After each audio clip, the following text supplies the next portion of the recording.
जय हिंद साथियों। आज की कक्षा प्रारंभ करें उससे पहले आपको बता दें कि अनअकैडमी लेकर के आ गए हैं आपको फ्री प्लान, जो कि अनलॉक करने के लिए आपको रेफरल कोड डालना है सुमित जैन। आपको बता दें इस फ्री प्लान में आपको मिलेगा 500 प्लस लाइव क्लासें, जो कि एमपी के टॉप एजुकेटर द्वारा ली जाएंगी। तो इसी के साथ साथ आप अपने डाउट्स भी क्लियर कर सकते हैं। 50 प्लस एजुकेटर इसमें स्टडी कराते हैं। डेली और वीकली आपके मॉक टेस्ट होंगे, जिसमें कि आप किसी भी एग्ज़ाम को एमपी की दे रहे हों, फ्री लाइव क्लास के साथ साथ आप जो भी एग्ज़ाम दे रहे हों, चाहे एमपी पीएससी हो, एमपी पुलिस हो, एमपी एसआई हो, एमपी जेल प्रहरी कांस्टेबल, कोई भी एग्ज़ाम हो, आपकी पूरी तैयारी यहाँ पर कराई जाएगी। और 20,000 प्लस क्विज क्वेश्चन के रूप में होंगे, जिनका आप अभ्यास कर सकते हैं सभी सब्जेक्ट के। और डेली T20 फ्री टेस्ट होता है, जिसमें 20 मिनट में 20 क्वेश्चन हल करने पड़ते हैं। तो आपको बता दें कि आपको अनअकैडमी में इस फ्री प्लान के अंतर्गत जो एमपी के टॉप एजुकेटर हैं, जो बहुत अच्छे से अध्ययन कराते हैं, वो आपको मिलेंगे। और बिल्कुल सीरीज़ बाय सीरीज़ आपको डेली लाइव क्लासों का लाभ भी मिलने वाला है। तो आप गूगल प्ले स्टोर से अनअकैडमी ऐप डाउनलोड करके आप इसका लाभ ले सकते हैं। आपको बता दें कि फ्री मॉक टेस्ट आपको मिलेंगे T20 सीरीज के, जिसकी हम जानकारी बता चुके हैं। सभी एमपी के जो प्रमुख एग्ज़ाम हैं उसकी तैयारी आपको यहाँ पर कराई जाएगी। आपको क्या करना है, डाउनलोड करना है प्ले स्टोर से अनअकैडमी ऐप, और कोड यूज करना है अनलॉक करने के लिए। फ्री ये सब कुछ मिले उसके लिए आपको सुमित जैन रेफरल कोड डालना है, जिससे आपको ये सब कुछ फ्री में मिल जाएगा। नमस्कार साथियों, टॉप 50 स्टडी यूट्यूब चैनल में आप सभी का स्वागत है। आपको बता दें कि एक बहुत ही महत्वपूर्ण हम 1000 प्रश्न, जिसमें लगातार आपको वीडियो मिलते रहेंगे, 1000 प्रश्न हमने छांट लिए हैं और उन पर हमें चर्चा करनी है। व्याकरण के और हिंदी से संबंधित जो भी आपके पेपर में पूछे जाते हैं, ऐसे सब कुछ उसमें लेकर के आए हैं।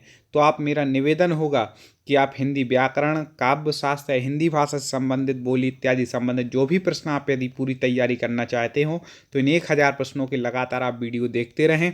और इसके पहले भी हमने बहुत से वीडियो अपलोड किए हैं अपने channel top 50 study YouTube channel पर, तो आप वो भी देख लें। तो आज का हम वीडियो शुरू करते हैं। सबसे पहले देखें, आँख शब्द का तत्सम है। मेरा निवेदन होगा आप भी कमेंट में उत्तर बताइए हमारे बताने से पहले। आँख शब्द का तत्सम है, ठीक है। तत्सम क्या कहलाते हैं कि संस्कृत भाषा से बहुत से शब्द जो संस्कृत से थे हिंदी में आ गए, तो जैसे संस्कृत में थे वैसे ही वो हिंदी में है, उनको कहते हैं तत्सम। और जो बदल गए हिंदी में आते आते संस्कृत से, उनको कहते हैं तद्भव। ठीक है, आगे और विषय समझाएंगे। तो आँख शब्द को कहते हैं अक्षी। क्या कहते हैं? अक्षी। ABC या D आपको कमेंट में लिखना है। तो आँख शब्द का तत्सम हो जाएगा अक्षी। अगला देखें, कई बार पूछा गया है, साखी शब्द का तत्सम। साखी शब्द, सबसे पहले तो आपको तत्सम जानने के लिए अर्थ जान लेंगे तो और अच्छे से बता देंगे। तो साखी का होता है साक्षी। कमेंट में आप उत्तर देते जाएं, देखिए कौन कितनी आपकी तैयारी है, कितने लोग सही बताते हैं। रिक्शा किस भाषा का शब्द है? ये कई बार पूछे जाते हैं, तो आपको बता दें रिक्शा जो है वह किस भाषा का है? जापानी भाषा का। आप तो याद रख लीजिएगा रिक्शा कहाँ से आया था? जापान से। बस इतना याद रख लीजिएगा, जिससे आपको पता चल जाए कि रिक्शा जापानी भाषा का शब्द है। एक और बात बता दें कि आपने हमारे चैनल को तो सब्सक्राइब कर ही लिया होगा, क्योंकि सब्सक्राइब करना बहुत ज़रूरी है, जिससे कि आपको प्रत्येक वीडियो का नोटिफिकेशन मिलता रहे। चाहे आप हिंदी की तैयारी कर रहे हों और चाहे संस्कृत की, हमारे चैनल पर पूरे व्यवस्थित आपको वीडियो मिलेंगे। इसलिए आप इस चैनल से जुड़े रहें। तो अगला देखें, उत्थान शब्द में कौन सा उपसर्ग है? उत्थान में तो आपको बता दें, उत्थान को पहले आप विकसित कर लें। उत प्लस थान, तो कौन सा उपसर्ग हो जाएगा? उत। उत किसने नंबर पर दिया है? C दिया है। ABCD में से C। आगे बढ़ते हैं दोस्तों। निम्नलिखित शब्दों में से कौन सा शब्द उपसर्ग रहित है? याद रखिएगा, उपसर्ग रहित पूछ रहा है, सहित नहीं। कई बार पेपर में जल्दी में कुछ भी लगा के और आ जाते हैं। रहित मतलब जिसमें उपसर्ग नहीं है, उपसर्ग शब्द के पहले लगते हैं। तो अपमान एक यहाँ पर दिया है, एक दिया है अपना, आवरण और अपकीर्ति। जल्दी से कमेंट में उत्तर बताइए। तो आपको बता दें, अपमान में अप उपसर्ग है, आवरण में आ उपसर्ग है और अपकीर्ति में भी अप उपसर्ग है।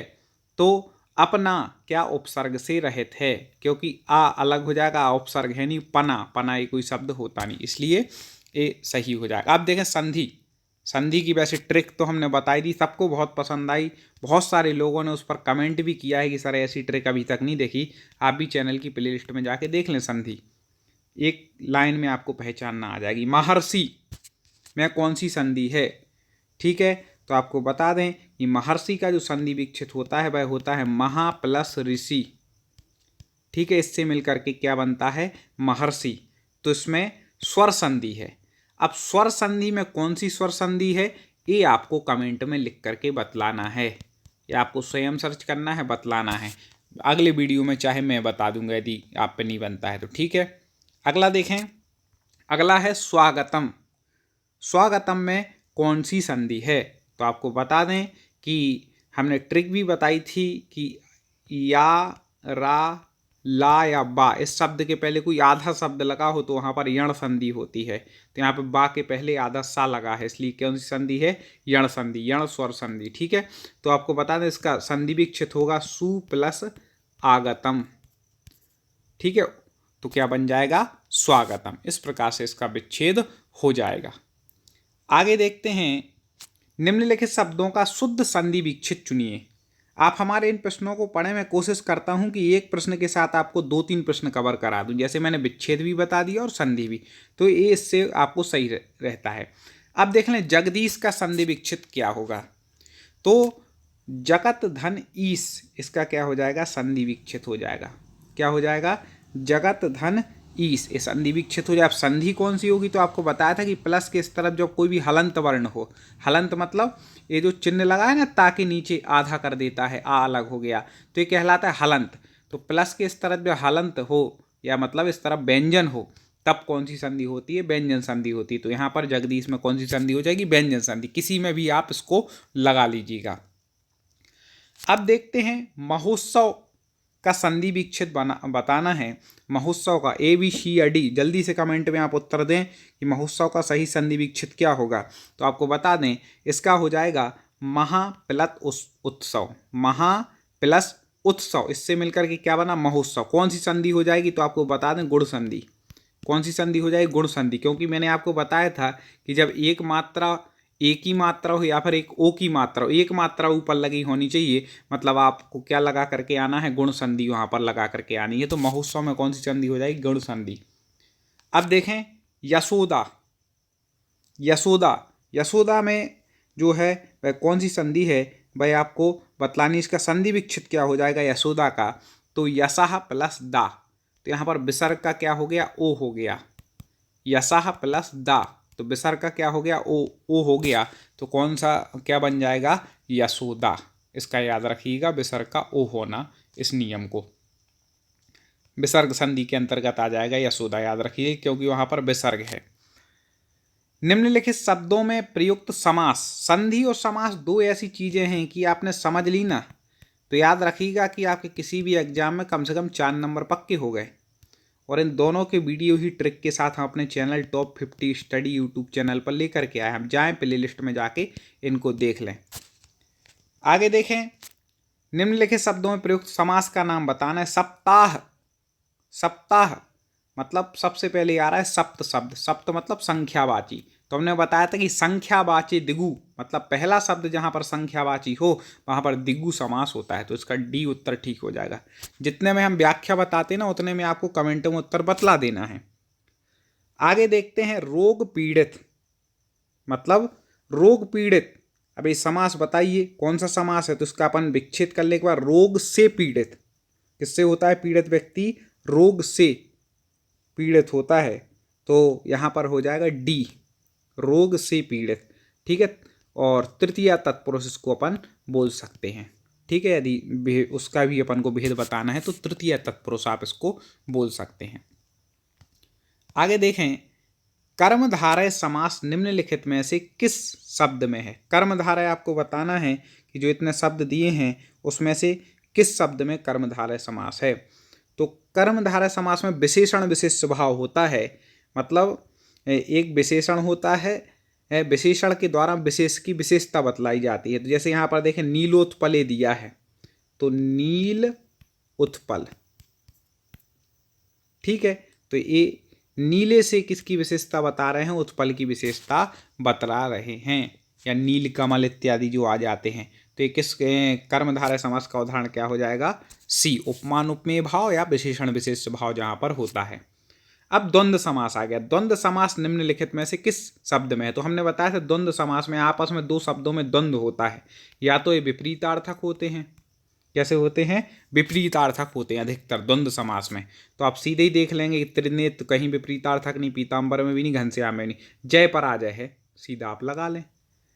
मैं कह रहा हूँ गारंटी से, यदि आप हमारे पूरे हिंदी व्याकरण के वीडियो देख लें तो आपको कहीं कोई दिक्कत आने वाली नहीं है। कैसा भी आपका हिंदी व्याकरण का प्रश्न आ जाए, बस ये है कि थोड़ा सा आप टाइम निकालिए, वीडियो को देखिए, सुनिए, और उसके लिए आपको चैनल का सब्सक्राइब करना बहुत ज़रूरी है। प्ले लिस्ट में जा कर के जो आपके वीडियो छूट गए हैं वो भी देख लीजिए। अगला देखें, द्विगु समास निम्नलिखित में से किस शब्द में है? अब देखें, फिर हमने बोला था आपसे कि पहला शब्द क्या होना चाहिए? संख्यावाची। तो चार में से कौन सा आपको संख्यावाची दिख रहा है? तो आपको बता दें, चौराहा, मतलब चार राहों का समूह। समाहार अर्थ में हमेशा द्विगु समास होता है। समाहारे द्विगु संस्कृत में कहा गया। संस्कृत के तो पूरे वीडियो हमारे चैनल पर मिलेंगे, चाहे पेडागोजी हो चाहे व्याकरण, वो भी आप देख लें। तो समाहारे द्विगु मतलब समाहार के अर्थ में, तो चार राहों का समूह क्या हो जाएगा? चौराहा, द्विगु समास। आगे बढ़ते हैं, दावाग्नि शब्द का अर्थ है। अब देखें, कई प्रकार की अग्नि होती है और मैंने देखा बड़वाग्नि, दावाग्नि इत्यादि पूछे ही जाते हैं, इसमें सबसे ज़्यादा लोग कन्फ्यूज होते हैं, तो आज हम आपको भी याद करा दे रहे हैं। तो बता दें, सबसे पहले तो दावाग्नि कहते हैं जंगल में लगने वाली आग को क्या कहते हैं? दावाग्नि। याद रखिएगा, जंगल में जो आग लगती है क्या? दावाग्नि। पेट की आग को कहते हैं जठराग्नि। क्या कहते हैं? जठराग्नि। और जल में लगने वाली आग को कहते हैं बड़वाग्नि या बड़वा अनल कहते हैं। ठीक है, बड़वा अनल, अनल मतलब भी क्या होता है? आग होता है, तो बड़वा अनल उसको कहते हैं। तो अब देखें, आप याद कैसे रहेंगे? जंगल में आग लगती है दावाग्नि। जब कहीं जंगल में आग लग जाए तो व्यक्ति कैसे भागेगा? पैर दबा करके भागेगा, तो दावाग्नि क्या हो जाएगी? जंगल की आग। ठीक है। अब पेट का दूसरा नाम है जठर। पेट का कैसा है? दूसरा नाम क्या है? जठर। तो जठर है, तो पेट की अग्नि को क्या कहेंगे? जठराग्नि। ऐसे आपको याद है, ये आपने सुन लिया मतलब आपको याद हो गया। देखना पेपर में भी आ जाए तो अब बन जाएंगे। अब जल में लगनी आग को क्या कहते हैं? बड़वानल या बड़वाग्नि। ठीक है। अब मान लो कोई समुद्र में आग लगी, समुद्र कैसा होता है? बड़ा होता है, भयंकर विशाल होता है, और जल में आग लग जाए बहुत बड़ी बात है कोई, तो बड़वानी, बड़ी बात हो गई, तो क्या हो जाएगा? बड़वाग्नि। जल में आग लगना बड़ी बात है, इसलिए क्या हो जाएगा? बड़वानल या बड़वाग्नि। तो आपने तीनों याद रख ली, जंगल की आग क्या? दावाग्नि, जठराग्नि पेट की आग, और बड़वानल या बड़वाग्नि किसकी आग हो गई? जल में लगने वाली आग। ठीक है, तीनों याद रखिएगा। उम्मीद है आपको पसंद आ रहा होगा। एक बार लाइक ज़रूर कर दें, लाइक बटन पर एक बार क्लिक कर दें, तो हम लोगों को भी प्रोत्साहन मिलता है कि आप बहुत अच्छे से पढ़ रहे हैं। और कमेंट में ये ज़रूर लिख दें कि आप किस एग्ज़ाम की तैयारी कर रहे हैं, तो आपके सिलेबस के अनुसार सब कुछ वीडियो आएंगे। आगे देखें, किस शब्द का अर्थ मयूर है? अब चार शब्द दिए हैं, आपको बतलाना है कि चार में से कौन से शब्द का अर्थ मयूर है। जल्दी से करें, क्योंकि समय को बचाते हुए हमें पूरा काम करना है। कम समय में मैं सोचता हूँ कि आपको ज़्यादा कंटेंट मिले, ज़्यादा आपके लिए लाभ हो। तो मयूर कहते हैं, आपको बता दें, केकी। ठीक है, केकी को क्या कहते हैं? मयूर कहते हैं। एक हमने लाइन पढ़ी थी, केकी कंठ समान छवि, मतलब केकी मतलब मयूर। ठीक है, तो इस प्रकार से यहाँ पर आप याद रख सकते हैं, केकी, केकी मतलब मयूर, मयूर मतलब मोर। ये और याद रख लें, नहीं तो भूल जाएं। अब देखें, पुरंदर शब्द का प्रयोग किसके लिए होता है? पुरंदर शब्द कई बार पूछा गया कि पुरंदर किसके लिए प्रयोग होता है, तो आपको बता दें कि इंद्र के लिए। इंद्र के लिए शक्र भी कहते हैं, याद रखिएगा, और पुरंदर भी कहते हैं, और इंद्र भी कहते हैं, और देवराज भी कहते हैं। तो पुरंदर किसके लिए प्रयुक्त होता है? इंद्र के लिए। ठीक है, आगे बढ़ें। प्रश्न दोस्तों वो ही हैं जो परीक्षाओं में पूछे जाते हैं, इसी टाइप के प्रश्न आते हैं। इनमें से कौन सा शब्द पुष्प का पर्यायवाची नहीं है? ये याद रखिएगा कि क्या नहीं पूछा गई है, नहीं तो क्या कई लोग सोचते हैं निम्न में से कौन सा पुष्प का पर्याय। अच्छा, पहले ही देखा कुसुम, आगे बढ़ गए, बस यही गलती कर जाते हैं। एक दो क्वेश्चन तो मैंने देखा हर पेपर में व्यक्ति गलत करके आता है, उनसे हमें बचना है। और वो हम आपको अभ्यास कराते कराते उससे बचना सिखा देंगे। तो यहाँ पे पुष्प का पर्यायवाची नहीं है, ये पूछ रहे हैं। कुसुम पुष्प का पर्यायवाची है, प्रसून भी है और सुमन भी है, तो अनंग नहीं होगा। क्या? अनंग नहीं होगा। ठीक है, अब अनंग किसका पर्यायवाची है वो आप कमेंट में बताइए। देखते हैं अभी आपकी पढ़ाई कितनी है। तो 3 क्या हो गए, ये पुष्प के पर्यायवाची हैं, 1 नहीं है। आगे देखते हैं, निम्नलिखित वाक्य के लिए उचित शब्द चुनिए। मतलब वाक्यांश के लिए जो एक शब्द होता ना, वो यहाँ पर पूछा गया है। तो अब बताते जाइए कमेंट में, जल्दी जल्दी उत्तर फटाफट, तो सब पे बनते हैं। ज्ञान प्राप्ति की इच्छा रखने वाला, जो ज्ञान प्राप्ति की इच्छा रखे वह कौन कहलाएगा? तो वह कहलाएगा जिज्ञासु। मतलब जिसके मन में जिज्ञासा हो, जानने की इच्छा भी कहलाता है जिज्ञासु, और ज्ञान प्राप्त करने की इच्छा भी कहलाता है जिज्ञासु। दोनों को याद रखिएगा। ज्ञानवान तो वो कहलाएगा जो ज्ञानी है, ज्ञाता कौन कहलाएगा? जो जानने वाला है। ठीक है, ज्ञानी को ज्ञानी कहते हैं, तो जिज्ञासु हो जाएगा। आगे देखें, सबसे ज्यादा पूछा जाने वाला प्रश्न आ गया वाक्यांश के लिए एक शब्द, जो किए गए उपकार को ना मानता हो। जो किए गए उपकार को ना माने उसको क्या बोलते हैं? कृतघ्न। अपन बोलेंगे उसको, भैया तुम कृतघ्नी हो गए, क्योंकि किसी ने तुम्हारे ऊपर उपकार किया और तुम उसको भूल गए, इसलिए वो क्या हो गया? कृतघ्न। और इसके विपरीत यदि आ जाएगा, जो किए हुए उपकार को मानता हो, जो माने किसने उपकार किया, तो उसको कहते कृतज्ञ। क्या कहते? कृतज्ञ, कि आप इनके प्रति कृतज्ञ हैं, आप उपकार को मान रहे हो। तो जो मानता है उसको कहते हैं कृतज्ञ, लेकिन यहाँ पूछा ना माने तो उसको कृतज्ञ कहेंगे। उत्तर ठीक हो जाएगा। आगे चर्चा करें उससे पहले आपको कुछ बेनिफिट बता देते हैं अनअकैडमी ऐप के। मैंने आपको शुरू में फ्री प्लान के बेनिफिट तो बताए थे, अब मैं वो महत्वपूर्ण बेनिफिट बताने जा रहा हूँ। यदि आप सब्सक्रिप्शन प्लान लेते हैं, प्लस सब्सक्रिप्शन, तो आपको बता दें कि उसमें आपको कंप्लीट सिलेबस के अनुसार आपका पूरा बैच मिलेगा। वीकली मॉक टेस्ट होंगे। आप अलग अलग बैच हैं, 10 महीने के लिए भी आप MPPSC प्री मेंस का भी बैच ले सकते हैं। और प्रत्येक मतलब मंथ में नए नए सेशन लॉन्च होते हैं, आप उनका भी लाभ ले सकते हैं। 2 ईयर फाउंडेशन बैच भी है। अभी मैं आगे सबके प्राइज भी बताऊंगा। बहुत महत्वपूर्ण आपके लिए बैच हैं। T20 days target MPPSC prelims launch every month होता है, उसका भी लाभ ले सकते हैं। और 3 मंथ के लिए भी बैच बनाया जाता है। आप MP के कोई भी एग्जाम की तैयारी कर रहे हो, MP forest, MP police constable, MP sub inspector, या फिर किसी भी MP के एग्ज़ाम की तैयारी कर रहे हो, तो आप इस सब्सक्रिप्शन प्लान का लाभ जरूर लें। इसमें 50+ टॉप MP के जो एजुकेटर हैं, जिनको कई वर्षों का अनुभव है, वह डेली आपकी लाइव क्लास लेंगे। और एक मंथ में आपको 2500+ लाइव क्लास मिलेंगी अनअकैडमी ऐप के माध्यम से। डाउट क्लियरेशन सेशन होगा, हिंदी और इंग्लिश दोनों में आपको क्लासें मिलेंगी और नोट्स भी उपलब्ध कराए जाएंगे। 20,000+ आपको MCQ क्वेश्चन इसमें मिलने वाले हैं। तो आप ज़रूर से लाभ लें। और अनअकैडमी ऐप को डाउनलोड करने के बाद आपको क्या करना है? MPPSC व्यापम चुनना है, उसके बाद प्लस पर जाना है। और प्लस पर जाने के बाद यहाँ पर आएगा गेट सब्सक्रिप्शन। तो यहाँ पर आपको जैसे ही आप क्लिक करेंगे तो आपके लिए प्लान खुल कर के सामने आ जाएंगे, जिसमें मंथ का प्लान है 1440 का, 3 मंथ का है 3600 रुपये का, 6 मंथ का है 6480 का, 12 मंथ का है 7920 का, और 24 मंथ का 11,450 रुपये का प्लान है। आप कोई भी प्लान लें, यदि आप चाहते हैं कि हमें कुछ छूट मिले तो आपको 10% डिस्काउंट विशेष रूप से दिया जा रहा है। आपको रेफरल कोड याद रखना है, सुमित जैन। उसको जैसे ही आप डालेंगे तो आपको 10% का डिस्काउंट मिलेगा। आप फ्री लाइव क्लासेस कोर्स का आनंद ले सकते हैं, अपने डाउट क्लियर कर सकते हैं, और जिस एग्जाम की तैयारी कर रहे हैं उसको क्रैक कर सकते हैं। आगे देखते हैं, आगे बढ़ते हैं। जो हर समय दूसरों के दोष खोजता हो, ठीक है ना, अपन नहीं कहते निंदक नीरे राखिए वाली बात करते हैं ना, तो हर समय उसकी आदत रहेगी दूसरों के दोष ही खोजेगा, तो उसको कहते हैं पर छिद्रान्वेषी। पर छिद्रा, पर मतलब दूसरों के, छिद्रान्वेषी मतलब छोटे छोटे दोषों को भी, अन्वेषी मतलब अन्वेषण करता है, देखता रहता है वैसे इसमें क्या गलती कर रहे। तो याद रखिएगा, पर मतलब दूसरों के, छिद्र मतलब छोटे छोटे भी, अन्वेषी मतलब खोजना, अन्वेषण करना। तो पर छिद्रान्वेषी कहते हैं कौन, किसको? जो दूसरों के दोष खोजता हो। पर निंदक तो दूसरों की निंदा करता हो, वो कहलाएगा। आलोचक भी वो ही कहलाएगा। सर्वनिंदक जो सबकी वो करे, निंदा करे। तो यहाँ परछिद्रान्वेषी मतलब दूसरों के दोष खोजने वाला। और देखें, सौतेली माता के लिए प्रयुक्त शब्द है। सौतेली माता के लिए आप सभी लोग जानते हैं कि क्या कहा जाता है, तो उसके लिए कहा जाए विमाता। जो माता नहीं है वह क्या क्या कहलाएगी, विमाता। लेकिन सौतेली माँ भी माँ ही मानी जाती है, उसको विमाता की कोटि में आता है। कुमाता जो बुरी माता होती है, याद रखिएगा। सुमाता जो अच्छी माता है। तो यहाँ पे लेकिन पूछा है सौतेली माता के लिए, तो भाई क्या हो जाएगी, विमाता हो जाएगी।